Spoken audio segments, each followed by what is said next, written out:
15 दिन में रूस की जीत का ऐलान। ज़ेलेंस्की को क्यों नहीं बचा पाया यूरोप? पहले अमेरिका के अलास्का में पुतिन और ट्रंप की मीटिंग हुई, फिर अमेरिका के वॉशिंगटन में ट्रंप, ज़ेलेंस्की और यूरोपीय नेताओं की मीटिंग हुई, लेकिन नतीजा वही निकला। रूस यूक्रेन के बीच युद्ध विराम नहीं होगा। हैरानी की बात तो यह है कि राष्ट्रपति ट्रंप ने पुतिन से ज्यादा ज़ेलेंस्की पर दबाव बनाया है ताकि युद्ध विराम को रोका जा सके। लेकिन दुनिया भर के वॉर एक्सपर्ट्स का साफ कहना है कि पुतिन किसी भी कीमत पर ऐसा समझौता नहीं करेंगे जिससे रूसी सेना को कब्जा की गई यूक्रेनी जमीन वापस देनी पड़े। इधर ज़ेलेंस्की ने 8 लाख करोड़ का दांव खेला है, जिसके तहत यूक्रेन को यूरोपीय देशों से मिले अरबों डॉलर से अमेरिकी हथियार खरीदने हैं। इस बीच कुछ खबरों में दावा किया गया है कि अगले 15 दिन यूक्रेन पर बहुत भारी पड़ने वाले हैं, क्योंकि रूस हर हाल में यूक्रेन को अपनी शर्तों पर युद्ध विराम करवाना चाहता है। अगर युद्ध विराम नहीं हुआ तो कुछ रिपोर्ट्स के मुताबिक इस युद्ध में 20 लाख लोग मारे जा सकते हैं। हम शुरुआत करते हैं कि ज़ेलेंस्की 8 लाख करोड़ के हथियारों से कैसे पुतिन को चित करना चाहते हैं।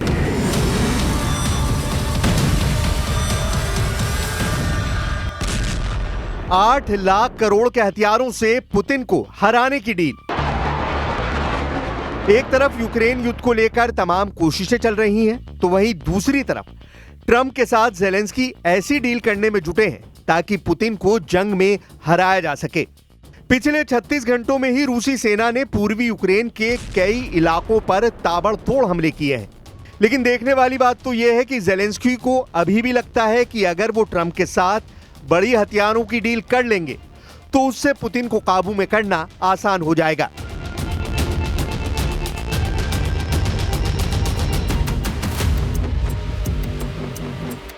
खबरों के मुताबिक अमेरिकी राष्ट्रपति ट्रंप ने यूक्रेनी राष्ट्रपति ज़ेलेंस्की और यूरोपीय नेताओं से मुलाकात में यूक्रेन को सुरक्षा गारंटी देने का आश्वासन दिया। एक रिपोर्ट के मुताबिक यूक्रेन ने अमेरिका से हथियार और ड्रोन खरीदने का प्रस्ताव दिया। अगले 2 हफ्तों में पुतिन ज़ेलेंस्की की मुलाकात हो सकती है, जिसमें जंग रोकने को लेकर फैसला होगा। एक रिपोर्ट के मुताबिक यूक्रेन ने सुरक्षा गारंटी के बदले $100 अरब यानी 8.3 लाख करोड़ के अमेरिकी हथियार और $50 अरब यानी 4.15 लाख करोड़ के ड्रोन खरीदने का प्रस्ताव रखा है। यूक्रेन को ये पैसे यूरोपीय देश मिलकर देंगे। ट्रंप ने सोमवार को कहा था कि हम नेटो को ही हथियार बेचेंगे, नेटो चाहे तो हथियार यूक्रेन को दे। हथियार खरीद का यह प्रस्ताव ज़ेलेंस्की और ट्रंप की व्हाइट हाउस में होने वाली मुलाकात से पहले यूरोपीय सहयोगियों के साथ साझा किया गया था। अमेरिका से कौन से हथियार और ड्रोन खरीदे जाएंगे, इसकी पूरी डिटेल सामने नहीं आई है।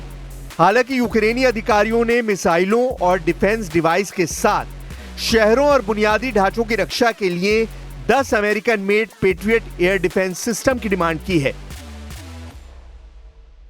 Мы не можем согласиться с тем, что теперь предлагаются вопросы безопасности, коллективной безопасности решать без Российской Федерации. Это не получится. Мы уже не раз объясняли, что Россия своих интересов не завышает, но наши законные интересы мы будем обеспечивать твердо и жестко.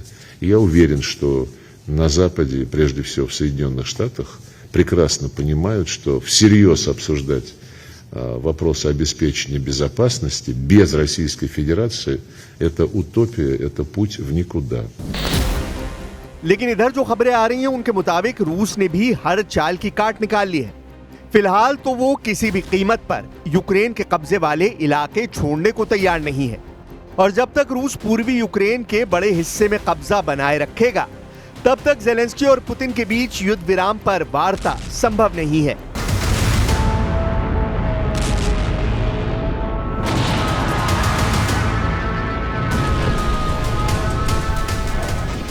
पूरी दुनिया ये देखने को बेताब थी कि जब राष्ट्रपति ट्रंप राष्ट्रपति पुतिन से अलास्का में मिलेंगे तो यूक्रेन युद्ध पर क्या डील निकलकर सामने आएगी।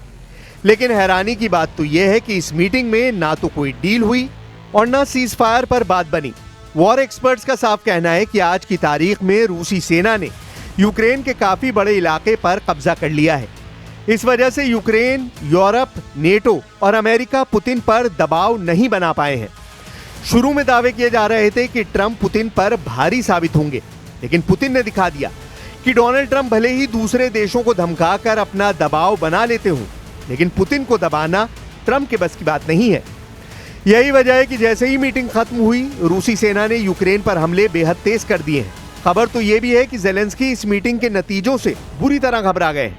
यूक्रेनी अधिकारियों और नेताओं ने तो डंके की चोट पर कह दिया है कि रूस अमेरिका की मीटिंग पूरी तरह से फेल हो चुकी है और इस मीटिंग की वजह से पुतिन अब ट्रंप पर भारी साबित हुए हैं। यूक्रेनी संसद की विदेश मामलों की समिति के अध्यक्ष ओलेक्सांद्र मेरेस्को ने द न्यूयॉर्क टाइम्स को बताया कि ट्रंप और पुतिन के बीच शिखर सम्मेलन से रूस और यूक्रेन के बीच कोई शांति समझौता नहीं हुआ और पुतिन ने ट्रंप का इस्तेमाल ये दिखाने के लिए किया है कि वो अलग थलग नहीं है।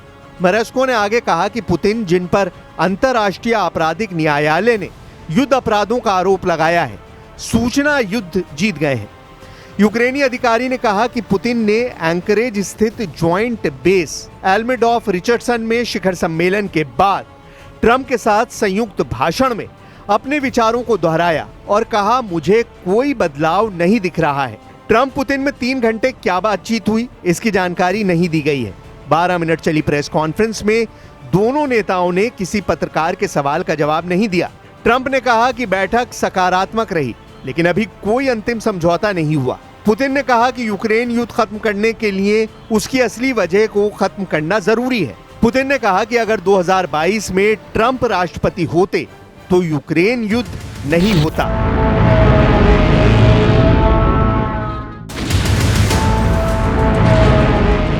इधर अमेरिका के राष्ट्रपति डोनाल्ड ट्रंप ने हार नहीं मानी है। ट्रंप किसी भी कीमत पर रूस और यूक्रेन युद्ध बंद कराना चाहते हैं, लेकिन लगता है पुतिन को जरा भी जल्दी नहीं है, क्योंकि रूस पहले से ही यूक्रेन के बड़े हिस्से पर कब्जा कर चुका है और अब पूरे पूर्वी यूक्रेन पर कब्जा करना चाहता है। जरा देखिए अभी तक रूस ने यूक्रेन में कहां-कहां कब्जा कर लिया है।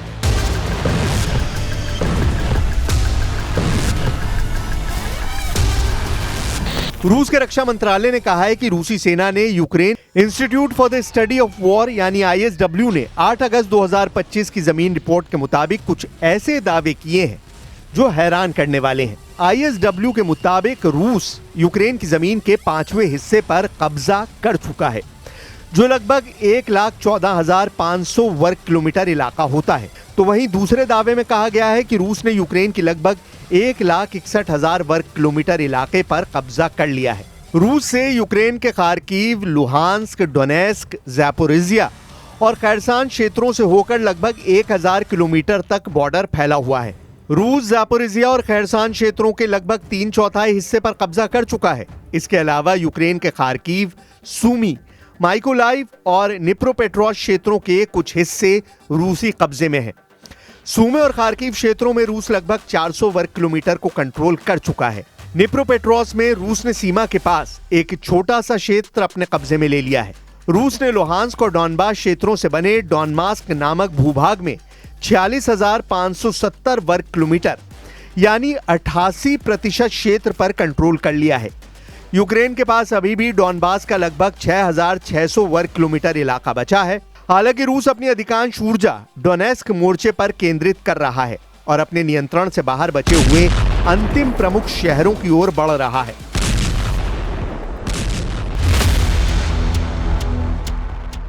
यूक्रेन को निकल जाएगी पुतिन की मुनरो डॉक्ट्रिन। इधर अलास्का में अमेरिकी राष्ट्रपति डोनाल्ड ट्रंप के साथ बैठक के दौरान रूसी राष्ट्रपति व्लादिमीर पुतिन ने अपनी मांगों की जो लिस्ट दी थी, उसमें यूक्रेन के 20% हिस्सों पर रूस का पूर्ण कब्जा शामिल है। पुतिन हर हाल में डॉनबास यूक्रेन से छीन लेना चाहते हैं। पुतिन की मांगों में 3 महत्वपूर्ण बातें हैं। पहली, यूक्रेन को किसी भी हाल में नेटो की सदस्यता ना मिले। दूसरा, डॉनबास से यूक्रेन अपना दावा छोड़ दे। और तीसरा, यूक्रेन में रूसी भाषा बोलने वालों को धार्मिक और सांस्कृतिक अधिकार मिले। ये तीनों मांगे ऐसी हैं जो पुतिन की मुनरो डॉक्ट्रिन का हिस्सा है, जिसे आधार बनाकर रूस ने यूक्रेन पर हमला किया था।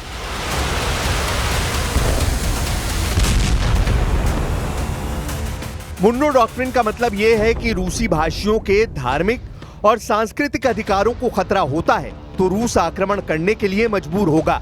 2014 में भी पुतिन ने यूक्रेन पर आक्रमण करने से पहले यही दलील दी थी। ऐसे में सवाल यह है कि जब रूस सोवियत संघ था और यूक्रेन समेत रूस के तमाम पड़ोसी देश सोवियत संघ का ही हिस्सा थे, तो फिर रूसी भाषी लोग तो हर एक पड़ोसी देश में हैं। तो क्या रूस का आक्रमण सिर्फ यूक्रेन तक ही सीमित नहीं रहने वाला है? क्योंकि इस डॉक्ट्रिन के तहत दुनिया में जहां भी रूसी भाषा बोलने वाले लोग रहते हैं, उनकी रक्षा का अधिकार रूस अपने कंधों पर लेता है। यूक्रेन हमले से पहले पुतिन ने मुंडो डॉक्ट्रिन का ही हवाला दिया था और इसी पैटर्न को अब पुतिन पूरी दुनिया में मान्यता दिलाने की कोशिश कर रहे हैं। ऐसे में एक्सपर्ट्स का मानना है कि रूसी राष्ट्रपति का मकसद सिर्फ यूक्रेन में जीत दर्ज करना नहीं है, बल्कि पूरी सोवियत में अपने लिए एक वैधानिक दायरा तय करना है। रूस का ये तर्क कि वो रूसी भाषा बोलने वालों का संरक्षक है।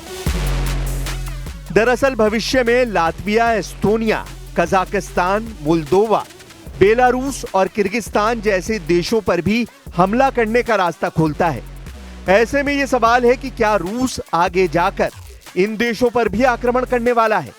इधर जर्मन चांसलर फ्रेडरिक मर्ज के मुताबिक पुतिन 15 दिन के भीतर ज़ेलेंस्की से मुलाकात को राजी हो गए हैं। ट्रंप के साथ फोन पर बातचीत के दौरान उन्होंने मुलाकात के लिए हामी भरी। मुलाकात की जगह अभी तय नहीं है।